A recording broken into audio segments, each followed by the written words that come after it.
اعوذ باللہ من الشیطان الرجیم بسم اللہ الرحمن الرحیم۔ سورہ ہجر آیات نمبر 26 تا 48 میں آدم و ابلیس کا قصہ، جبکہ ابلیس نے تکبر کیا اور اللہ کا حکم ماننے سے انکار کیا۔ اللہ کی ناراضگی کے بعد روز قیامت تک کی مہلت مانگی تاکہ اولاد آدم کو گمراہ کر سکے۔ اللہ کی طرف سے اعلان کہ جو لوگ تیری پیروی کریں گے ان سب کو جہنم میں ڈال دوں گا، جبکہ پرہیزگار لوگ جنت میں ہوں گے۔ اس قصہ کے پس منظر میں قریش کو تنبیہ کہ تم لوگ اسی ابلیس کی پیروی کر رہے ہو اور آخر کار تمہارا بھی انجام جہنم ہوگا۔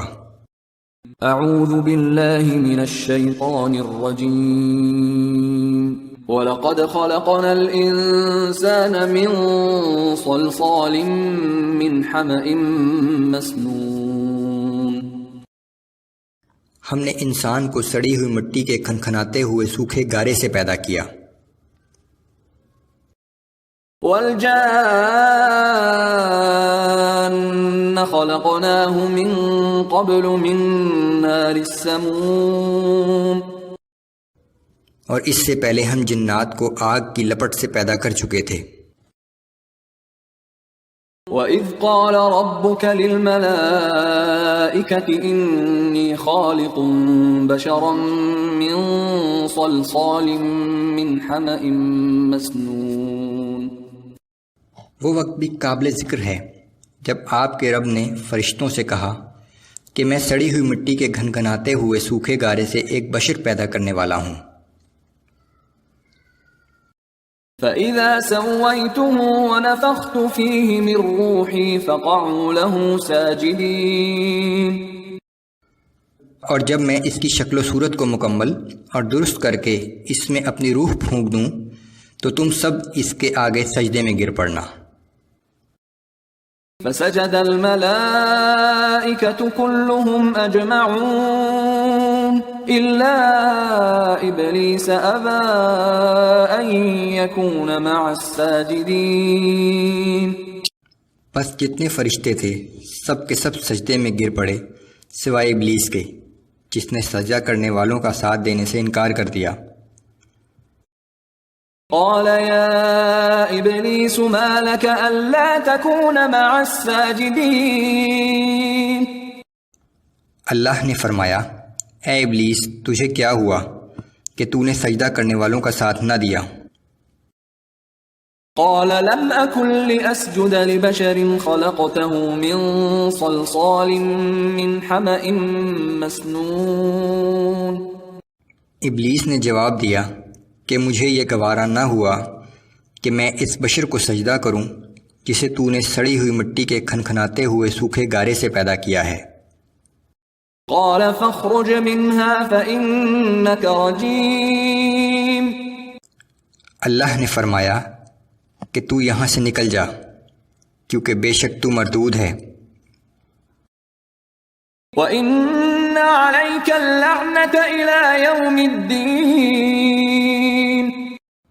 اور بے شک قیامت کے دن تک کے لیے تجھ پر لعنت ہے۔ قال رب فأنظرني إلى يوم يبعثون۔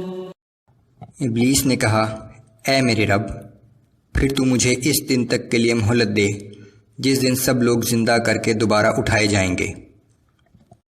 قال فإنك من المنظرين إلى يوم الوقت المعلوم۔ اللہ نے فرمایا کہ بے شک تجھے اس دن تک کے لیے مہلت دی جاتی ہے جس کے آنے کا وقت ہمیں معلوم ہے۔ قال رب بما أغويتني لأزينن لهم في الأرض ولأغوينهم أجمعين۔ ابلیس نے کہا، اے میرے رب کیونکہ تو نے مجھے سیدھے راستے سے بھٹکایا ہے تو مجھے قسم ہے اب میں بھی دنیا کی زندگی کو ان کے لیے انتہائی دل فریب بنا دوں گا اور ان سب کو گمراہ کر کے رہوں گا۔ إلا عبادك منهم المخلصين۔ سوائے تیرے ان بندوں کے جنہیں تو نے ان میں سے اطاعت کے لیے چن لیا ہو۔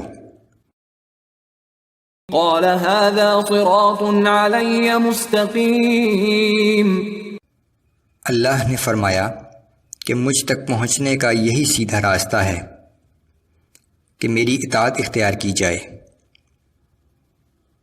ان عبادی لیس لک علیہم سلطان الا من اتبعک من الغاوین، بے شک جو میرے خاص بندے ہیں ان پر تیرا بس نہ چلے گا، تیرا بس تو صرف ان گمراہ لوگوں پر ہی چلے گا جو تیری پیروی اختیار کریں گے۔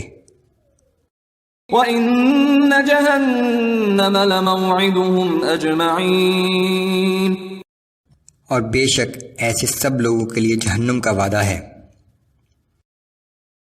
لَهَا 7 أَبْوَابٍ لِكُلِّ بَابٍ مِّنْهُمْ جُزْءٌ مَّقْسُومٌ،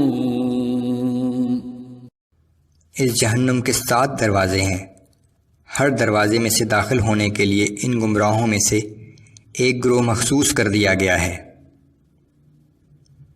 ان المتقین فی جنات وعیون، بے شک پرہیزگار لوگ اس دن جنت کے باغات میں اور چشموں پر ہوں گے۔ ادخلوها بسلام آمین، ان سے کہا جائے گا کہ داخل ہو جاؤ ان باغات میں سلامتی کے ساتھ۔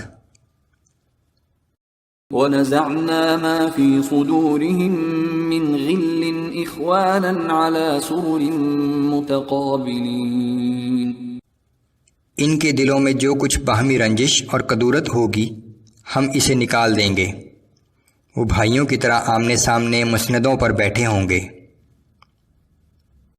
لا يمسهم فيها نصب وما هم منها بمخرجين، نہ تو وہاں انہیں کوئی تکلیف چھو سکتی ہے اور نہ وہاں سے کبھی نکالے جائیں گے۔